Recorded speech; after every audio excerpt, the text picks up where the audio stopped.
நாமக்கல் மாவட்டம் திருச்செங்கோடு பகுதியில் tidal park கொண்டு வந்து இந்த பகுதியை ஐடி ஹப்பாக மாற்ற வேண்டும் என்பதே தனது கனவு என கொங்குநாடு மக்கள் தேசிய கட்சியின் பொதுச் செயலாளர் ஈஸ்வரன் தெரிவித்துள்ளார். நாமக்கல் மாவட்டம் திருச்செங்கோடு சட்டமன்ற தொகுதியில் மதச்சார்பற்ற முற்போக்கு கூட்டணி சார்பில் திமுகவின் உதயசூரியன் சின்னத்தில் கொங்குநாடு மக்கள் தேசிய கட்சியின் பொதுச் செயலாளர் ஈஸ்வரன் போட்டியிடுகிறார்.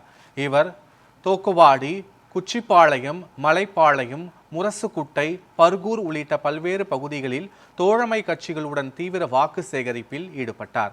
பின்னர் செய்தியாளர்களை சந்தித்த அவர் திருச்செங்கோடு மலைக்கு பின்புறம் மங்கரடு என்ற இடத்தில் 16 ஏக்கர் நிலம் இருப்பதாகவும் அந்த இடத்தில் டைடல் பார்க் கொண்டு வருவதற்கான முயற்சிகளை முன்னெடுக்க இருப்பதாகவும் கூறினார். இதனால் திருச்செங்கோட்டை சேர்ந்த 2000 இளைஞர்களுக்கு வேலை கிடைக்கும் என்றும் அவர் கூறினார்.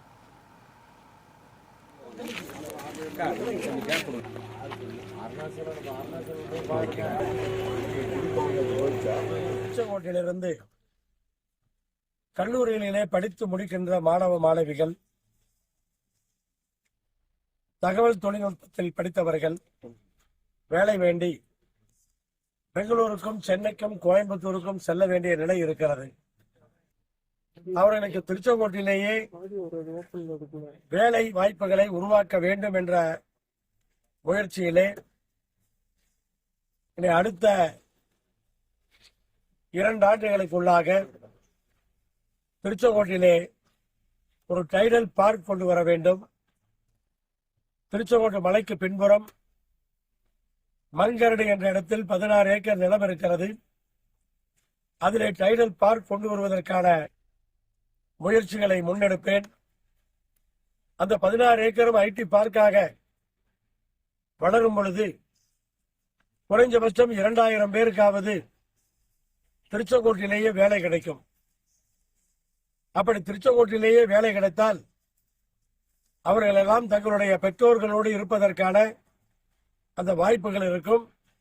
இனி எதிர்காலத்திலே அடுத்த தலைமுறை பெற்றோர்களோடு இருப்பதற்கான வாய்ப்புகளை உருவாக்குவதற்கு நாம் முயற்சித்தாக வேண்டும். அப்படிப்பட்ட முயற்சியாகத்தான் திருச்செங்கோட்டுக்கு டைடல் பார்க் கொண்டு வருவதற்காக அந்த எண்ணங்களோடு முயற்சி எடுப்போம் என்ற அந்த வாக்குறுதியை மக்களிடத்திலே இன்றைக்கு சொல்லி இருக்கிறோம். விவசாயிகளுக்கு மின்சாரம் என்பது மிக முக்கியம். கட்டணமில்லா மின்சாரத்தை கொடுத்தவர் கலைஞர் அவர்கள். திராவிட முன்னேற்ற கழக அரசிலேதான் விவசாயிகளுக்கு இலவச மின்சாரத்தை கொடுத்தார்கள். அதே போல முதலாக இந்தியாவிலேயே விவசாயிகள் வாங்கிய கடனை தள்ளுபடி செய்தவரும் கலைஞர் அவர்கள்தான். திராவிட முன்னேற்ற கழகத்தினுடைய ஆட்சியிலே விவசாயிகளுக்கு ஒன்றும் நடக்கவில்லை என்று சொல்லக்கூடாது.